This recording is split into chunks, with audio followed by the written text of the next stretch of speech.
Hello, everybody, and welcome into Sports Talk Chicago. Glad to have all of you here with us on this action-packed show here tonight. Some reports early indicate that the Bears have two suitors for their first overall pick. We will discuss and explain why they should be giving up a king's ransom for that slot. As we talked about before, we'll discuss it more in detail coming up. David Montgomery says he still wants to be a Bear, but the question is, will the price be right? We will discuss. Major League Baseball has become little Major League Baseball. I'll tell you all about that later on. Plus, the Bulls made no moves at the trade deadline, and I think Arturas Karnisovas is just a new reiteration of Garpax. Thank you all for tuning in. Really appreciate it. Remember, you can follow me on Twitter at Jon Z Sports, Instagram Jon Z Sports, and Facebook Jon Zaghloul. We are live everywhere, Twitch, Facebook, and YouTube. All at Sports Talk Chicago. If you're consuming us and watching us tonight on YouTube, we'd really appreciate a thumbs up, appreciate a comment, and a subscription on the road to 20,000 subscribers. Appreciate all that you guys do. Live chat is open too, so make sure you comment in there. John Meadows tonight directing and producing, doing everything behind the scenes, and we are presented by our great sponsor, as always, Amish Country Farms. For the best Amish food in all of the Chicagoland area, imports weekly from the Amish of northern Indiana. Help out a family farm and help out real food coming to you straight from the Amish. It's Amish Country Farms. Tell them Sports Talk Chicago sent you. Feel free to visit them in Orland Park today. I want to start today with this. Value, as we see it, all depends on circumstances and situation. I'll give you a great example of this, and many of you men out there, married men, probably know what I'm going to be talking about. The diamond industry is a complete monopoly.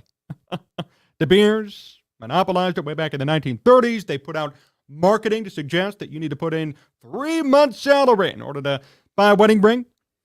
But what is a diamond? At the end of the day, it's a piece of rock. It means nothing. What matters behind it is the marketing and, of course, the rarity that it is because it's all cooped up by one company. There's value there. Not necessarily because it's something really nice, it's a big hot commodity, but because of the circumstances and the situation surrounding it. Costs a lot of money to get a diamond ring, especially these days. There's a reason why. The number one overall pick in the NFL as of late, and even throughout generations, has not always produced the best player in a draft. How many busts have we seen and talked about over the years? How many guys were the number one overall pick and just didn't live up to their expectations? Weren't necessarily busts, but weren't superstars either. Baker Mayfield, maybe. There's one.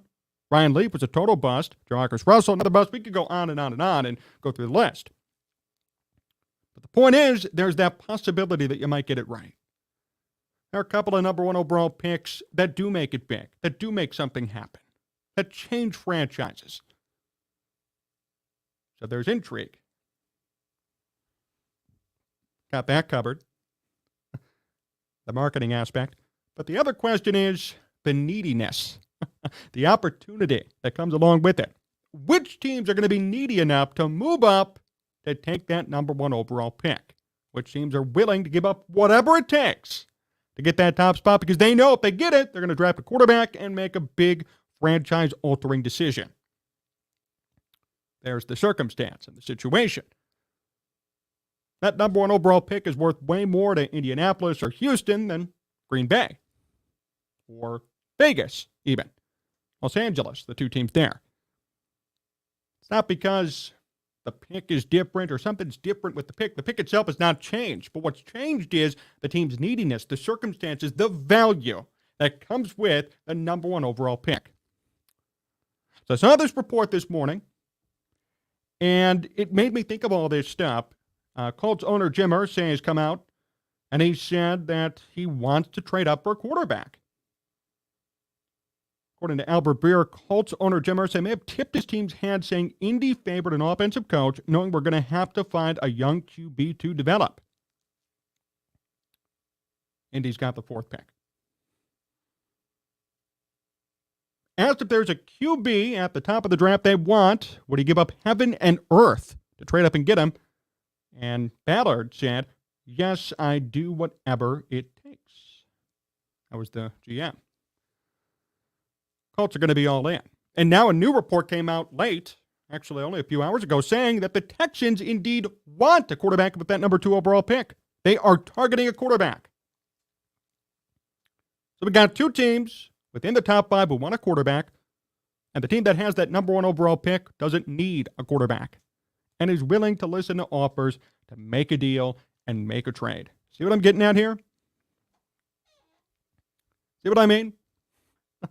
The Bears are De Beers. They have a monopoly on that number 1 overall pick. They can command the world for that pick, and some team, some sucker, is going to be willing to pay so much for it.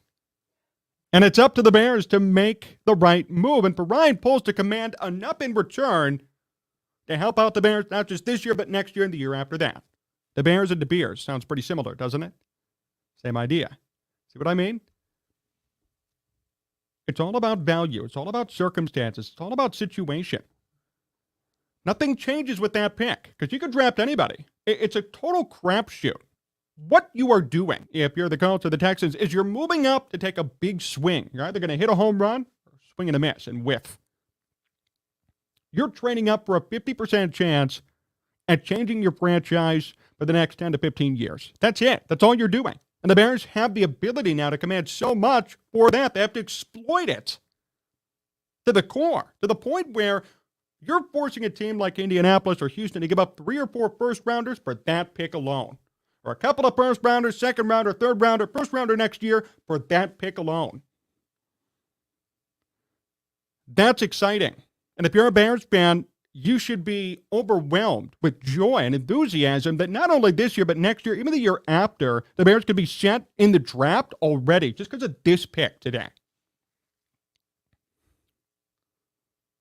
What I find really odd is that both these teams have already come out and said they want quarterbacks. This is either going to be the greatest smokescreen ever seen, or both teams are being damn serious. And I'll tell you what, hard for me to believe it's a smokescreen when both teams' quarterback play was subpar this past season. Colts went through 3 different quarterbacks. Texans did too. Texans have given up on Davis Mills, who had a really good rookie year, better than Justin Fields' rookie year. And the Colts went through Matt Ryan, who threw too many picks, Nick Foles, who got hurt, and Sam Ehlinger, who's a bust. So what now? Both teams want a quarterback. Time for the Bears to make something happen. And I think this is one of the most exciting times to be a Bears fan, probably for the next couple of years, if not generations to come. This is your golden opportunity. This is a generational opportunity. We've talked about this before, and it doesn't necessarily mean that the Bears have to use the number 1 overall pick for it to be a generational opportunity. This could lead to generational wealth. You trade the top pick, you fleece Texas or Houston, you fleece the Colts. All of a sudden, you're bringing back a haul in return to the point where you're set up for the next 3 to 5 years in the draft. It's very possible. I think we have to remember that this is what it all comes down to. This is what it all goes back to for the Bears and what it all goes back to for teams like Indianapolis and Houston. In my opinion, it was very stupid of both teams to already have reports, and even especially for the Colts and their GM and owner to come out and say we need a quarterback. Or as I said last week during a press conference, who's that guy from Alabama? I like him, that young QB from Alabama. Talking about Bryce Young. They are making it painfully obvious what they want to do. And they know where the Bears stand and what the Bears are probably going to be commanding for that top spot. And good for them if they're willing to really trade and help out their fan base. That's nice. But the Bears have to take advantage of this situation. And now there are 2 credible reports already coming out saying both teams want and need quarterback. Keyword need. They do. This is exciting. And again, I say this to Ryan Poles. Just don't screw it up, and you're fine. Command a haul in return. You're going to get it because both teams are so needy, and it's going to happen. Telling you, there's so many similarities to the diamond industry. And maybe there's a reason why I say the diamond industry, because when you give somebody a diamond, right? You give a girl a diamond ring, propose, she thinks it's the best thing ever. You get married and things go well. Same kind of here. Although it's a 50-50 shot at if you're going to hit it out of the park or not. But if the draft pick turns out to be good. You traded up, you gave up a lot, you spent a lot of money, but in return, the next 10 to 15 years for your franchise are going to be unbelievable. Bryce Young is a generational quarterback talent. That's a fact. I would still not be opposed if the Bears drafted him, but let's say they don't. I don't think they will. Another team will win and hit it big by drafting Bryce Young. 100%. Whether it's Indianapolis or Houston, somebody's going to win big when they draft him. And now that Houston says they want a quarterback, if you're the Colts, you got to be psyched out by that. You can't just trade, you have to go all the way up to number 1 now. Houston has number 2. They're going to stay there. You're going to have to compete with Houston to move up from 4 to 1. They're going to try to move up from 2 to 1. There's going to be a bidding war potentially for that top pick. And if you're Ryan Poles, I would sit back, put my feet on my desk, and let them talk all day long until somebody makes the right offer that you could take to help out your franchise, the Bears. It's pretty exciting stuff. I just think when it all goes back to value, these statements that are coming out, these reports that have come out within the past 24 hours, greatly increases the value of that pick already, and nothing's happened and nothing's changed. And that's why I said it goes back to the diamond industry. Diamonds are a piece of rock. Nothing crazy, nothing nice. It's a rock, mineral, in the earth. But one company monopolized it and marketed it to the point where everybody needs this thing. Everybody needs it. If you don't have it, your wife hates you, right? Well, what about in this case? There are 2 teams who desperately need a quarterback. They're willing to give up everything for it. So what are the Bears going to do? They're going to market the hell out of that first overall pick. Ryan Poles is going to be crashing the phones, listening to other offers, and eventually the Bears will make the right deal at the right price and get back everything they need in return. They're going to force a team to give up 3 months of salary, a.k.a. years of picks, and make sure that they win the trade. De Beers and the Bears, they're the same. And the situation could not be more parallel. I want to get to your comments here. A lot of comments about Matt Nagy, of course. Maybe I'll talk about that briefly and address that situation. Yes, Matt Nagy won the Super Bowl, and yes, I am still very disappointed about that. I'm sure many of you who follow me on social media or on here, I put it in our community, I was not happy to see him win. Saw him today. He actually rescued Patrick Mahomes from falling off the parade bus. Matt Nagy was over there rescuing Mahomes from falling off. Nagy was like trying to lead a chant. I've never seen him more happy. And then Mahomes was drinking, and he had some goggles on, almost fell off the bus. So I guess credit to Matt Nagy for almost saving his life. But as far as Matt Nagy himself, I'm not a fan. Oh, what a great job. Matt Nagy helped coach the Chiefs to a Super Bowl. If Matt Nagy was there or wasn't there this season, they still would have won the Super Bowl. Guarantee it. What did he do? What value did he bring to totally change the situation in KC? They were just in the Super Bowl. What did he do there? What does he do there? Can anybody explain to me what he does do there? Does anybody have inside knowledge in KC of what exactly he does on a day-to-day basis besides get coffee for Andy Reid? I'm sick of hearing about Matt Nagy. Oh, my goodness. Do I miss Matt Nagy yet? Hell no. Goodbye, Matt Nagy. People won't like hearing this, but I just don't see Fields ever winning a Super Bowl, even with talent around him. Be wicked coming from the top rope. You know, I get what you're saying, and I will say this, and there's a reason why I can entertain your comment, okay? And everybody else should too. We have not seen Fields yet with a great roster, great coaching, great situation. We've seen him with what he's been with, right? So we don't know what he's going to do when the right situation finally arises. That's a fair question. I think if you build the right team around him and he's still controllable contract-wise, where he's not killing your cap, there is a possibility for him to win a Super Bowl, but it's going to take a lot around him to get to that point. Starts at the O-line, transitions to wide receivers, then defensive line. You need better defense, too. A lot of holes on this team, which we talk about. We're going to continue to talk about throughout free agency and the draft. A lot of things do need to change for the Bears before we get to that point. So, be wicked. Your concerns are somewhat warranted. Never thought I'd see a shoe salesman kiss a trophy until Nagy's loser ass did this year. King T with the comment of the night so far. Be wicked. You bring up such a great point, though, about Justin Fields and about players around him, right? There are many weapons the Bears have to invest in this season. Now, one of them that we haven't talked about much because we just all assume it's going to be okay, but might not be, is running back. So David Montgomery is back in the mix, back in the news.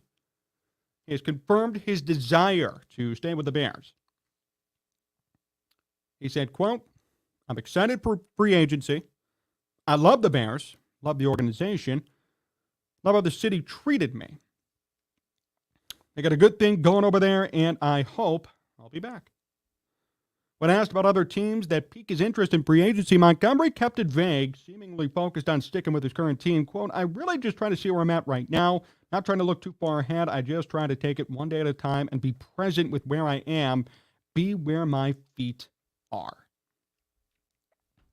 These are new comments from David Montgomery about his contract situation. Reports indicate that he may want up to $10 million per year in a new contract with the Bears. I have a lot of opinions on this, so I'm glad we have some time to discuss it here today. I'm glad that David Montgomery made these comments. It's a conflicting situation. And for the right price, it would be right to pay David Montgomery. But for the wrong price, it could be a complete disaster. Let me tell you why. Now, Montgomery has been a very productive two-dimensional running back for the Bears. There is value in that. I like two-dimensional running backs. I like a guy who could run and catch the football. David Montgomery, too, is a very good downhill runner. He's not quick and speedy like a Tariq Cohen or Khalil Herbert. He just runs. You give him the football, you know you're getting 4 yards, breaks tons of tackles, moves through the offensive line, does a really good job. I think he's very talented. I think there's value, and I think he's a very good player who deserves some sort of contract extension or a raise. Here's the problem, though. The Bears have a lot of running backs. And the question really is going to be, this will determine whether or not the Bears re-sign David Montgomery. What is their plan at the running back position? You got David Montgomery, Khalil Herbert, Darrington Evans, Treston Ebner. 4 running backs on the roster right now, not to mention the Bears being connected to other running backs like potentially Saquon Barkley, Miles Sanders, maybe other low-level one-year type guys they could bring in and make something happen with. The Bears could have 5 running backs on the roster come training camp with Montgomery. Is it worth paying somebody $10 million to carry the football 200 times or 150 times? Maybe the Bears have a running back by committee. Maybe Matt Eberflus wants 2 or 3 guys, each of them get 150 carries. Remember, Justin Fields is not running the football too. He was a 1,000-yard rusher this season. There's another element in it. So now you may have 6 quote-unquote running backs if you include Fields and Montgomery himself. 6 running backs potentially on this roster come training camp, and Montgomery may want $10 million. Now, you tell me, is that worth it? My answer is no. And I love David Montgomery. I think he's a talented running back. But if he's going to command $10 million when the Bears already have a plethora of running backs already there, plus the potential to sign somebody else, I don't know if it's worth paying him that much money. You need to get something out of what you're paying for. Bears are only going to use him 150, 200 times on the ground. What's the point of paying him $10 million? And the old adage is you never pay a running back. I'm okay with paying Montgomery 3 years and $27 million. Something along those lines is fine with me. But if you're going to pay him some big contract, or if he's commanding a huge contract, you can't do it either. Look at Ezekiel Elliott. Top running back in the game, commands a huge deal. Now he's sharing carries with Tony Pollard. Can't even comprehend or handle a full running back load. That's pretty pathetic for Zeke. We remember what he did his first couple of years in the NFL. Now he can barely handle a full load of running capabilities. What a damn joke. How pathetic. And he's making more money to do less work. That's my fear with David Montgomery. And that's why I don't know what the Bears are going to be doing offensively with the run game. I don't know what the strategy is supposed to be for them. What are they going to be doing? How many times will Herbert run the football? How many times will Evans or Ebner run the football? How many times will Fields run the football? Fair question. And then how many times will David Montgomery run the football? And is it worth $10 million for 200 carries? I say no. Now, if he's willing to accept a quote-unquote hometown discount, 3 years, $7 million apiece, I could deal with that. I think it'd be a good move. But if David Montgomery is going to be commanding a lot of money, excess money, for really no reason. I mean, it's not like he's some superstar. He's David Montgomery. He's a good running back. I'd put him in the top 15 tier of running backs in the NFL. Not top 10, not top 5. Is he worth $10 million? No. Now, the market could say he's worth it this year if the running back class is scarce, but should the Bears be paying $10 million for a running back who's only going to run the football 200 times at most? No. Emphatic no. Should not happen. And that's not me being mean about David Montgomery. It's me being sensical and logical with the money and the cap space that the Bears have available. Why would you waste $10 million of your precious $97 million in cap space on a running back who you're barely going to use or who you're not going to use at full strength? That's my thing. That's the issue with paying David Montgomery what he may want or what the market even may dictate. If he gets paid and he goes somewhere else, good for him. I have no ill will. Unlike the Roquan Smith situation, I'd be happy if he got paid and went somewhere else. Good for him. He deserves it. Great running back. But I'm just saying for the Bears situation, for how many running backs they have, including Justin Fields on the roster, it's too much. Too much money for not enough production or enough carries. But Montgomery did say, I know, I read you the quote, I love the Bears. I love the organization. I love how the city treated me. They got a good thing going over there, and I hope I'll be back. And that's great. I hope he'll be back, too. I really do. He's a good guy. Not many issues off the field. There's no drama. There's just hard work and dedication and 2 dimensions to his game, which is the key. Khalil Herbert could theoretically be the number 1 running back, but he can't block and he can't catch. Herbert is strictly a quick darting runner. And I think he's a great running back. He's better at running and gaining yards than David Montgomery ever will be. But can Herbert block and catch like Montgomery? No. Those 2 work together very well. And I'd be okay with a new reunion of a 2-back system with Herbert and Montgomery and nobody else. And I guess you have Fields running too. That's fine. And if you want to pay David Montgomery $9 million to do that and to keep it intact, great. But if you add other running backs to the mix, if Justin Fields is going to carry the ball even more this season, potentially, if they want an expanded role for Khalil Herbert this year, it may not be worth paying David Montgomery that much money for that little reps, really. That's where my concern comes in. As a man, I like him. As a player, I love him. And I think he'd do well in a number of different situations. Any team that's running back needy would be happy and should be glad to bring in David Montgomery. He'll give you 900 to 1,000 rushing yards, 400 to 500 receiving yards, and he'll block. And he'll carry the ball 250 times if you let him. If you want him to be the number 1 guy and carry the ball 300 times, he could do it. He has the body, the wherewithal, and the ability physically to keep up. But will the Bears use him like that? No. So then again, what are you putting your money into? What value will you get for the money you spend? I'm a big value guy when it comes to money. And the Bears, in this case, they have so much cap space. They have so many other needs around their team. That's the other thing. If the Bears had this much cap space and their team was perfect, go ahead, drop $10 million on David Montgomery. $10 million per year. Why not? Tons of cap space, no other needs, no issues. Go ahead. Drop all this money. The Bears have tons of other needs.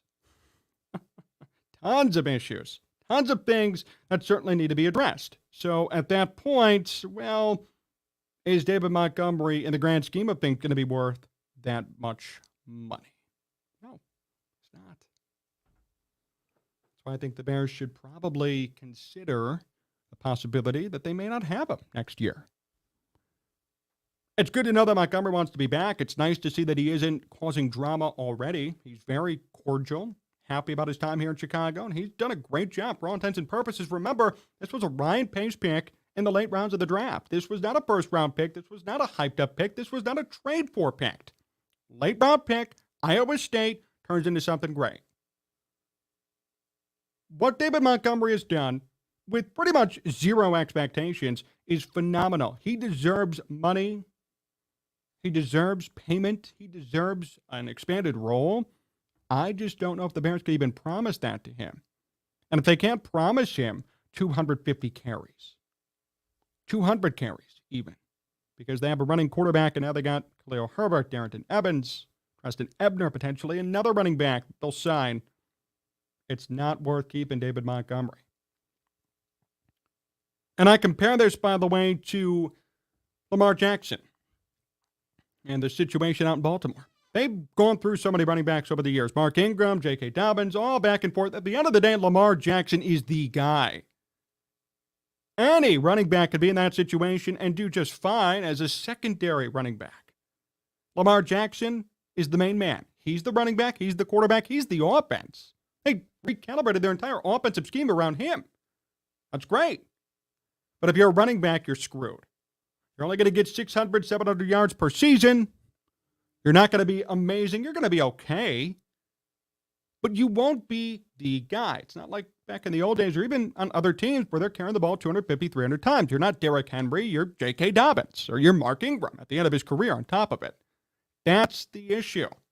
So if they plan on doing something like that similar here in Chicago with Justin Fields, there may not be a need to pay David Montgomery $10 million per year when you could have anybody else run the football a couple of times because Justin Fields will be the guy. That's the thing. That's the thing. That's the way you got to look at it with David Montgomery.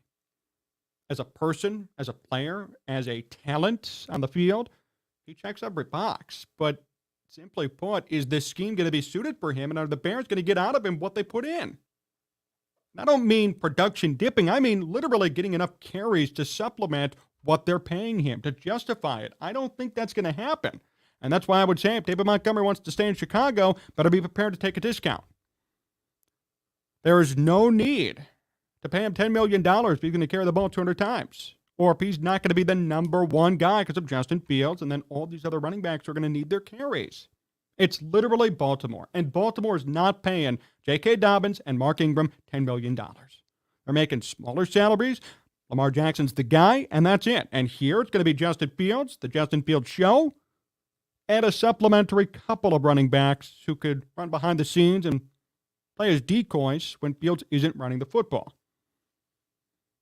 So that's going to be the big question for the Bears and what they're going to do with David Montgomery. I like him. Think he's a great guy. Think his talent is there. For the right price, keep him. But if it's going to be $10 million per year, unless the Bears plan on using him 200 to 250 times, not worth it.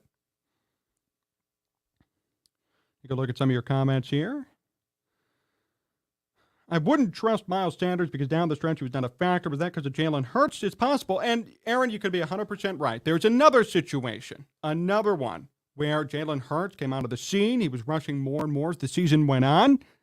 And Miles Sanders was a second fiddle. Wasn't the main guy. Wasn't the main reason why the Eagles went to where they were was Jalen Hurts. He was the guy and then a supplemental running back. Lamar Jackson, the guy, supplemental running back. Justin Fields, the guy. David Montgomery, Khalil Herbert, Darrington Evans, Preston Ebner, supplemental running back. That's the problem. That's the scary part. $16 million for 2 years is fair. 4 years, $40 million, $20 million guaranteed. That's fair. Maybe trade Monty. That's an idea too. Patrick, Alaska in the house. I say trade the first pick. We have as many picks in the draft as we can possibly finagle. Yes. Dan Tana, yo. Dan, great to see you. And Adam Dobbs is a potentially bonus laden deal. Incentives for 1K or touchdowns, bonus for all pro. I like that too. And see, the Bears could be creative. The Bears could be creative. It could be nice if it turns into a situation where, hey, we're going to pay you $6 million in a base, and if you reach these incentives, we're going to pay you $12 million. Awesome. That's what they should be doing. So there are ways they could do this to make it work, and I would hope Montgomery and his camp are going to be willing to listen. But if he wants straight up $10 million, it just can't happen unless the Bears have a plan and a promise to use him so much throughout the season. I think that's going to be the key with it. This is Sports Talk Chicago, here with Jon Zaghloul. John Meadows directing and producing. Remember, you can follow us all over the place on Twitter at Jon Z Sports, Facebook, Jon Zaghloul, and you can find us live on Twitch, Facebook, and YouTube at Sports Talk Chicago. I want to get into some baseball now. Oh boy, this should be a fun one. Had a lot of fun talks this week with all of you, actually, on Facebook and Twitter as I reacted to the new rules that have been going on in baseball. So they made the bases bigger now. They've instituted permanently a ghost runner on second base beginning in the 10th inning, amongst many other rules that have been changing over the years. And got a pretty strong reaction from some of you, especially on Facebook. And if you notice the title of this segment, I titled this one, Little Major League Baseball, or LMLB. Not MLB, LMLB. When I see the changes that are coming and that have continued to come in baseball here in the past year, 2 years, they've banned the shift. They've made the bases bigger, like T-ball bases. Literally, T-ball bases, go look it up. Go look up the difference between the two bases.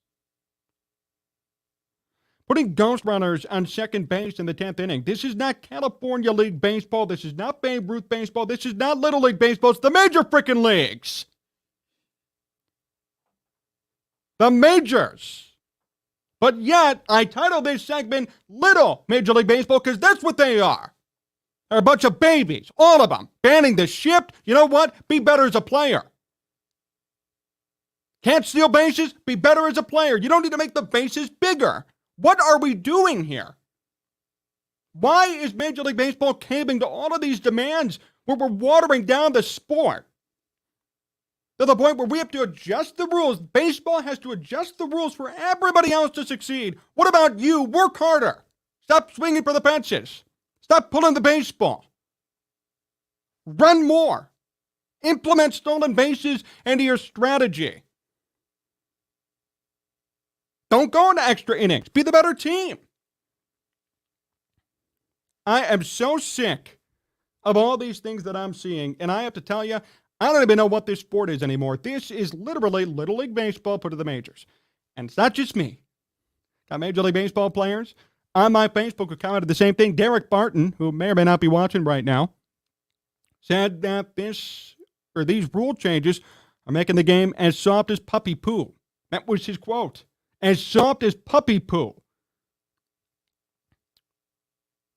Former minor league prospect told me on Facebook that Manfred should be fired.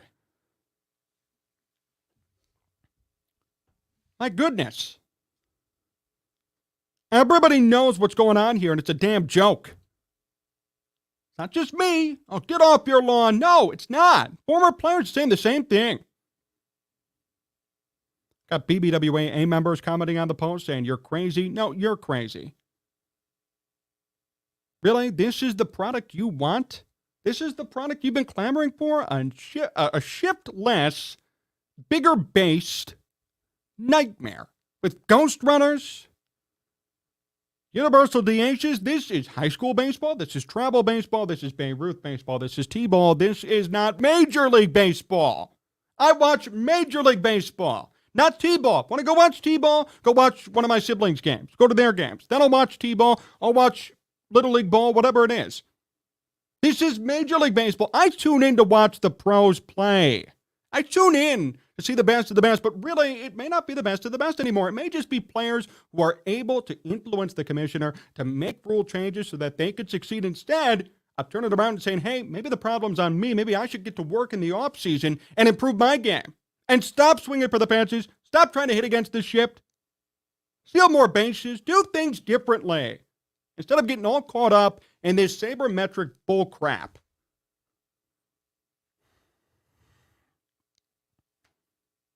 What are we going to do next? Have the dad come out? Have the manager come out and lob it in after a ball four?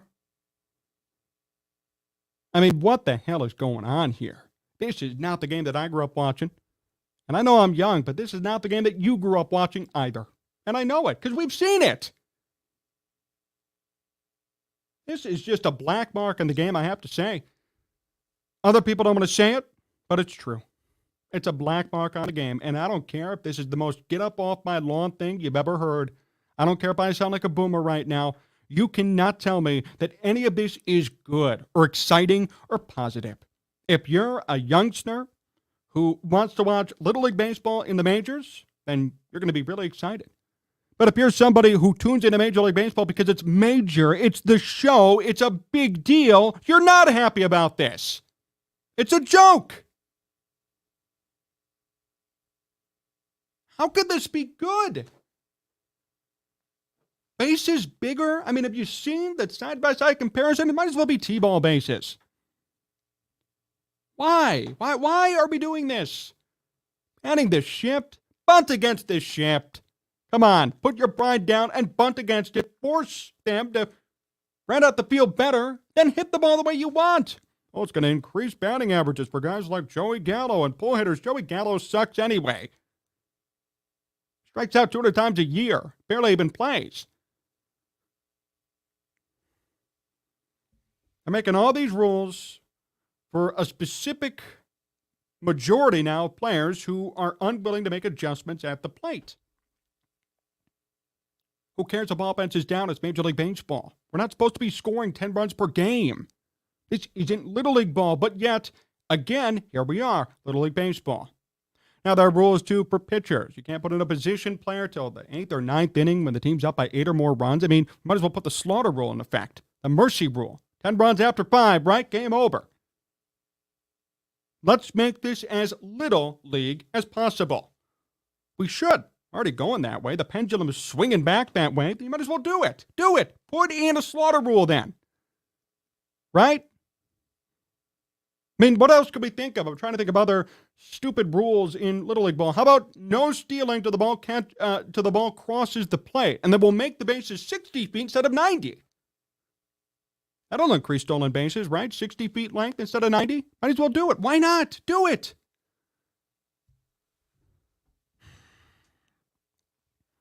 We'll make the ball rubber, like in T-ball, instead of hard.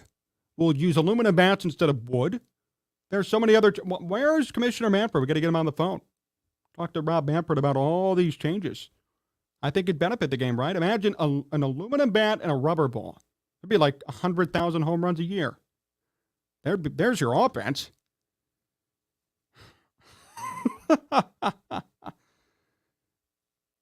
I'm just extremely disappointed in what's happening here.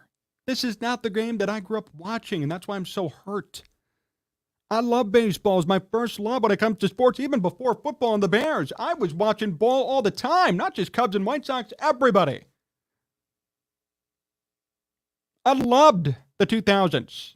End of the steroid era, back to regular baseball. A lot of good players, guys who just hit the crap out of the baseball. There was no walking. There was no, it's called swing the bat, hit the ball, right? Now the game's become so sabermetric and so statistics driven to the point where we're counting WAR more important than batting average. Then on top of it, we're making new rules to help sabermetrics and to help these players who are corrupted by their ego. This is my problem with these rule changes. More than anything. These are not necessary changes. These are changes brought on by players who have not made the proper adjustments at the plate or in the field or just offensively. Make an adjustment, get better. Don't beg Major League Baseball to make an adjustment for you. That's the difference. And that's what pisses me off about this. It's not a boomer stance. It's not I don't like change. It's that the change that we're seeing is coming about because players aren't willing to get better. Players aren't willing to make the adjustments at the plate, so instead they beg Major League Baseball saying, we need help! So Rob Manfred comes in and helps them. That is my problem. That is my issue. And nobody can convince me otherwise on this. These changes suck ass. They're horrible. I just really hope that I don't know. I hope that maybe one day they could be reversed. It doesn't seem like it. So enjoy your new product. Enjoy Little Major League Baseball, the LMLB. I'm always going to call it that. So you're going to be annoyed now. LMLB, nothing else, because that's what it is. We are bringing the Little Leagues back to life in the majors. We're bringing ghost runners to second base. So I saw broadcasters today. I saw broadcasters on Twitter arguing about the term ghost runner. It should be called imaginary runner. It should be called misplaced runner. Are you freaking kidding me? Why the hell's there a ghost runner in the first place? Freaking joke. I'm done. I'm done with this crap. Oh, my goodness. Can't take it. Look at some of your comments here. I knew baseball was heading in a bad direction when they stopped the players from charging the catchers on a play at the plate. And actually, that is what Derek Barton commented too. I responded to him on Facebook, and he said it started getting bad when you couldn't take out the catcher and you couldn't take out a player at second base in a double play. He said that's when it started to get bad. And I'm fully in agreement with that. I know that it's a safety risk. I understand, but it's a game. Everyone's physical, and that's part of the game.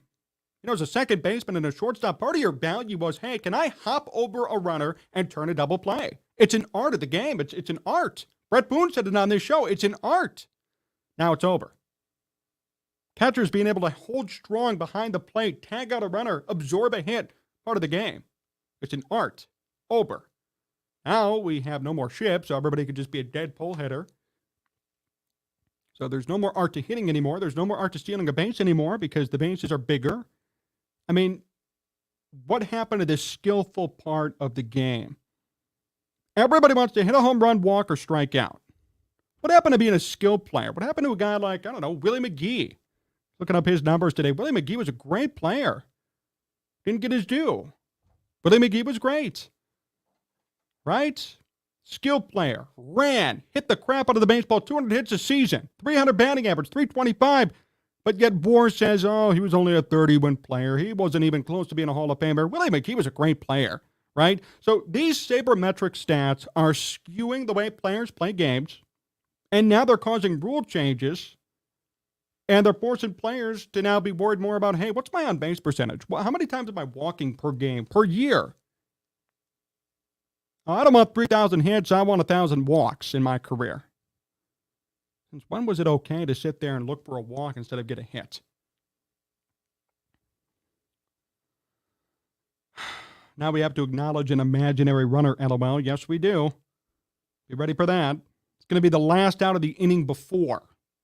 So, which is literally my Little League Baseball. That's how it was when I played when I was a kid. Yep, pitching clocks are coming as well, Aaron. Already starting this year, and they're going to be coming much harder in the years to come. And Paul Adelbert with the comment of this segment, why don't they make the ball bigger or hit off a tee? Why not?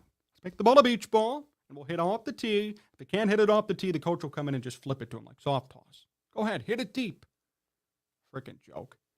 What a horrible, horrible development for the game that I grew up watching, that I loved, and now I will always refer to it as Little Major League Baseball because that's what it is. Little Major League Baseball. It's not the big show anymore. It's not the show anymore. It's the little show. The minuscule show. What a damn joke. Sports Talk Chicago here with Jon Zaghloul, John Meadows directing and producing. Great to see all of you here with us. We got another segment to go. Talking about our hometown Chicago Bulls. I'll tell you, starting to think Arturas Karnisovas is the reincarnation of John Paxson and Gar Forman.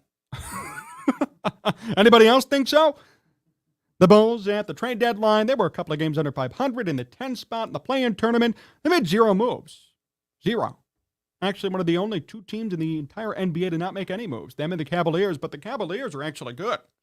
I mean, there's no need for the Cavaliers to make a specific move. But the Bulls, they could have gone in a couple of directions. They could have played to win and acquired more talent, or they could have sold everybody, done a fire sale, and started fresh. But no, they stayed the course.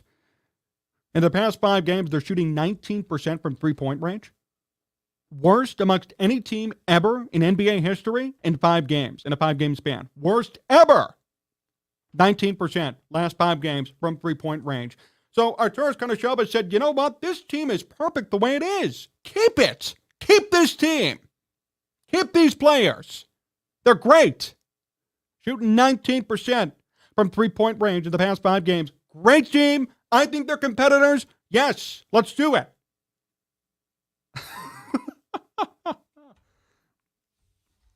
What a damn joke. What a damn joke.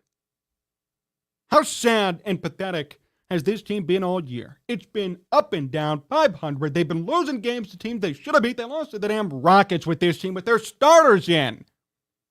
Shouldn't that have been enough of a clue to blow things up? And they didn't do it. Now they're shooting 19% from three past 5 games right after the trade deadline. No moves, no buying, no selling, same. If they make the playoffs, they're going to be bounced round 1. And if they make it past round 1 or past the play-in tournament, they should still be bounced. I don't care how many games they win. Unless they win the finals this year and somehow get in, this entire team needs to be blown up. Now.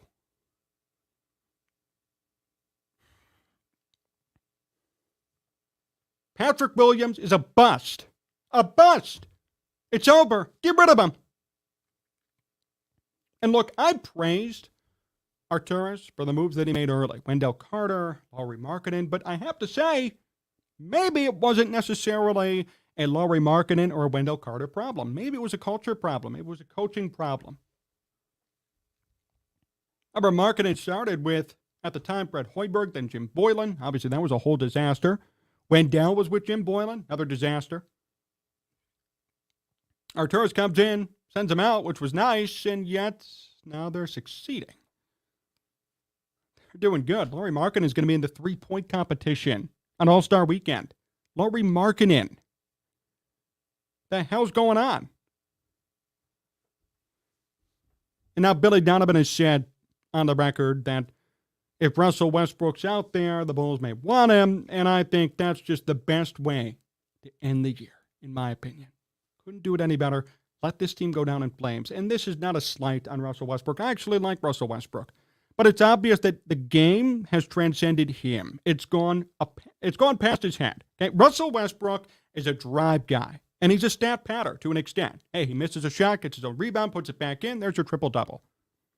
And the only way he's going to be effective is if the ball's in his hands 24/7.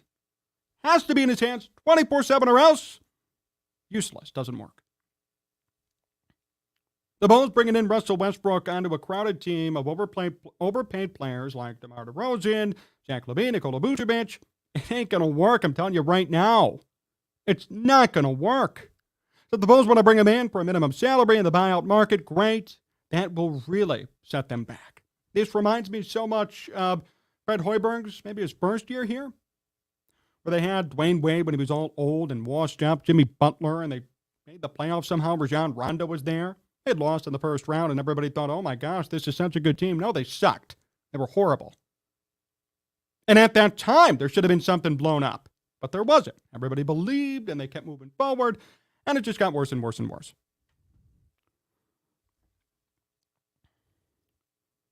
And now we sit here today, and what? It's going to be Zach LaVine, DeMar DeRozan, Nikola Vucevic, and potentially Russell Westbrook. 5 years ago, that'd be a hell of a team. Today, nothing.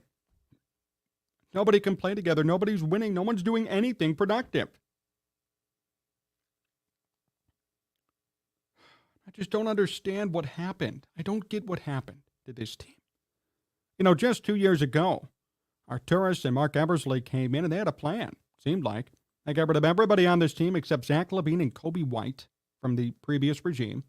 Drafted, signed players. They ramped up. And the best this team did was 46 wins. And now they're under 500, losing. Maybe a fringe playoff team. This is a damn joke. This is Gar Foreman, John Paxson at work. This is Gar Pax Part 2. You know, I said when they hired Arturas, I said this is a new era in Bulls history. It's exciting. But now I sit here today and I wonder if it really was or still is a new era. I'm wondering if this is just Gar Pax again, and then again and again and again. It's going to be years of the same and mediocre play and maybe a 5th or a 6th seed at best in the conference, and that's it. I'll tell you, it's scary. If you're a Bulls fan, I would be scared right now because the Bulls brought in so many people, made all these changes, and the best they're doing right now is 27-30. What's that mean for their future? What's that mean for next year and the year after? What are they going to do to improve? My thought is right now, sell everything. If you're paying Zach LaVine and DeMar DeRozan, you may want to pay Nikola Vucevic too, and it's not working. It's time to blow up that core and start fresh. And I'd be okay with the Bulls rebuilding. It's going to be tough again. It's going to be worthless basketball. But what's the point of paying all these people and seeing nothing happen and seeing no results for your efforts and your labor? It's not good. It's not right. Whatever happened to Lonzo Ball, too? We still have nothing. We don't know anything about what's going on with him. Absolutely no idea what's going on with Lonzo Ball. Talk about a train wreck. My gosh. It's horrible. It's a damn shame, too. It is.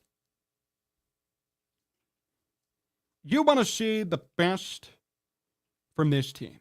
And we all thought this would be the best. We all thought there would be something big coming from this. Arturas, Mark Eversley, DeMar DeRozan, Nikola Vucevic. Moves being made, and it's turned into nothing. It's turned into filthy rags, a joke. If I were the Bulls right now, I would sell everything and start from scratch. But I will say this, and this is true, and this is a scathing indictment, but it needs to be said. The fact that nothing was done either way at the trade deadline is a joke. Make a damn decision. Hey, if you're going to say we're going to be in this, then make a big trade, make a splash, make a move, and tell everybody we're back. If it's the opposite, then do that. If you want to blow this team up now, do it. Don't just stay complacent when you are complacent as it is. You're the 10th seed. You're in the middle. You're not going to get a top pick. And you're not going to be contending for the finals. So what are you going to do? What's the direction for this team? We don't even know. We have no idea. And I think that's where a lot of frustration is for Bulls fans, like myself. What is the direction? What's the plan? Where are we going on this journey? Nobody seems to know. And nobody gave any clear indication about that during the trade deadline. And that pisses me off. And it should for you too. There are good guys on this team. There's some talented players on this team who were talented. Some still are, but they're not performing at the old level in which they were. Arturas has made a lot of mistakes, unfortunately, now. The moves were good at the time, but now they're biting him in the ass. And Billy Donovan could be in trouble. And what does Billy Donovan want to do? Bring in Russell Westbrook. I mean, what is going on here? What are we doing? That's the solution to the problem? Yeah, let's bring in Russell Westbrook. He was just cut by Los Angeles, essentially, and nobody wanted him there, and nobody wants him in the NBA. His career's probably over. Only shoots 29% from three. Have to keep going. Oh, yeah, that's right. The Bulls shot 19% from three the past 5 games. Worst ever in NBA history. Let's bring in somebody who has a career shooting percentage from three at 29%. Great idea, guys. Let's do it. Buyout market. But it's Billy Donovan's best friend. What is going on here? Do you see what I'm saying? I mean, I'm laughing because it's comical. 19% from three the past 5 games. Let's bring in somebody who's a career 29% three-point shooter. Where's that even coming from? Why is that idea being floated? It makes no sense. It's literally turned into a joke, a laughingstock. That's why I'm cracking up over here. Because that's the solution and the answer to what's going on in Chicago. No, you blow it up. That's it. Or make some sort of decisive move. Russell Westbrook coming in is not going to make you a contender. But it also says you're not blowing up. So we're back in the middle again. And here we go again. No moves at the trade deadline. You're going to bring in Russell Westbrook. What will all of this do for you? It won't help out your draft odds. And it won't help you get to the finals. So what are we doing here then? What's the objective? What's the plan? What's it going to be? What's it going to look like? Nobody knows. And here we go. Arturas and Eversley are just a new version of Garpax. We're back to where we all wanted to leave. I remember the day they fired Garpax. I couldn't believe it. I was so excited. We did a show before pre-YouTube. We were so excited. But yet we sit here today just a couple of years later, and it's like, oh my goodness, it's still happening. Get us out of this nightmare. I just think it's damn sad. And it's pathetic for a team that, yes, was once the top of everything. Ever since Michael Jordan left, this team just hasn't put it together. And here we are still. 25 years later after the Bulls' last NBA Finals win? And they still can't put it together. And they're still searching and searching and searching. And you know what? Based on what they've done so far, they're going to keep on searching for many more years to come. Pathetic and sad. Dan Tanner, John's pissed. Hell yeah, I am. Take a look at Russell Westbrook. Yep. One thing I would do if I was off shooting threes, I would focus on passing and picks that game. Good point, P. Wicked. P. Will, Patrick Williams, he was a number 4 pick. Super bust. Dan, you're right. And Patrick Williams actually is the second least efficient starter in the NBA. Thank you, Michael, for that comment. And that's just more of a scathing indictment on what he brings to the table for this team. How is he not on the street yet and being cut? Because this is a joke. And who drafted him? That was AK's first draft pick. Karnisovas' first ever pick. Watch out for Patrick Williams, the 6th man of the year in college. Red flag number 1. Because if you're a 6th man in the NBA, you're a failed starter. You're good as a 6th man, but you're a failed starter, first and foremost. This guy was a 6th man in college. All right, we got a problem. At number 4, even worse. And Vucevic, yep, his 3-pointer be off, but he just keeps shooting them instead of going to the paint. Softy. Ooh, Dan, all over the place tonight. You're doing a great job in that comment section, I'll tell you. DeMar DeRozan and Westbrook would be brutal. DeMar DeRozan. I haven't heard that one. I know Westbrook, but DeMar DeRozan. I like it. DeMar DeRozan, Russell Westbrook. Anyone could make up some for Zach LaVine, let me know. And we'll add him to the mix as well. Maybe Vucevic, too, if you could find something with that name. But anyway, I think that's a good place to stop. But I appreciate all of you tuning in. We had such a great time tonight. I have to say it was so much fun to be with all of you tonight. We had just a spirited conversation and so much fun here. Please feel free to follow us. Subscribe to us on YouTube at Sports Talk Chicago. We were live tonight on Twitch, Facebook, and YouTube, all at Sports Talk Chicago. Find us there. Find me personally at John Z Sports, Instagram, Twitter, Jon Zaghloul on Facebook. John Meadows, our guy, as always. Directing, producing, making sure everything goes well here in our beautiful studios in Chicagoland. Appreciate all of you tuning in. We're going to be back live on Sunday, and we're going to post some clips here throughout the week as well. Also, hey, some news coming up soon. News about the show, both on a couple of different platforms. So make sure to stay tuned for that as well. Appreciate all of you. Have a great week. We will see you soon. So long, everyone.